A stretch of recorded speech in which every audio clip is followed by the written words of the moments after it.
We all have challenges in our lives, but few of us have to rebuild our livelihoods from scratch the way so many in the North Carolina mountains have had to do after Helene blew through there last September. For a man whose journey we've been following since this storm, there is hope as he tries to keep one step ahead of his bills, as you'll see in tonight's Buckley Report. The room that I started on just because it had the most damage. Carter Francois' Alpine Inn should be named Lazarus. The hurricane came right through here. Because in just more than a year, so I had to redo this room because he's raised it from the dead. Just about 7 months to the day, you have guests back here. Yeah. That's phenomenal.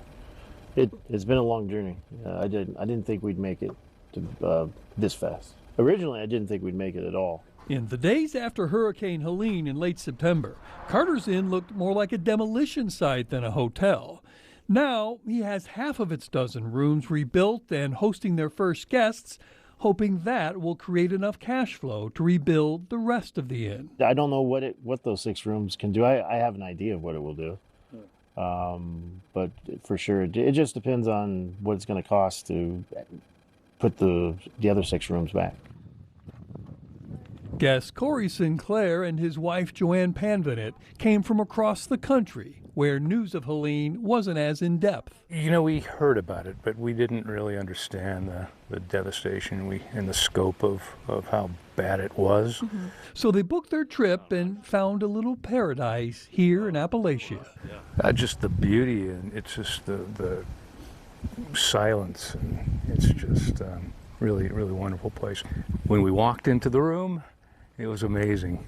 The view is incredible, and the silence at night is just almost deafening. It was a little different than LA.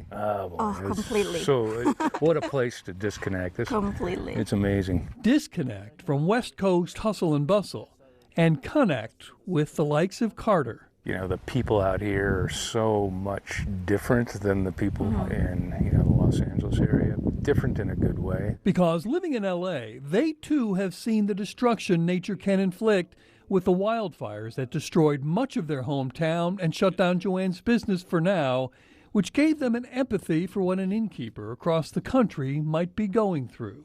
We make decision that the second night, instead of going further and then just find a place, the next stop, we just might as well just stay here, giving support. Carter can see the fruit of his months of nonstop work every time he steps into one of his rooms. I mean, I've done a lot of this in my life, so this is the biggest job I've ever done.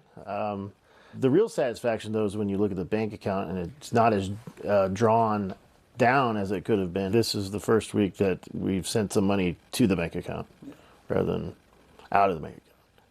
And it feels phenomenal. But if the last year has taught Carter anything, it's that improvement isn't the same thing as safety. But I'm still worried because any true business person would still be worried about the future here.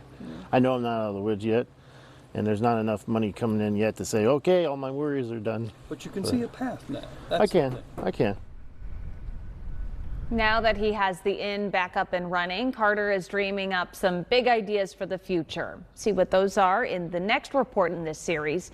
And remember, you can see all 10 of the reports in this series online in the Buckley Report archive at myfox8.com under the Spotlight tab.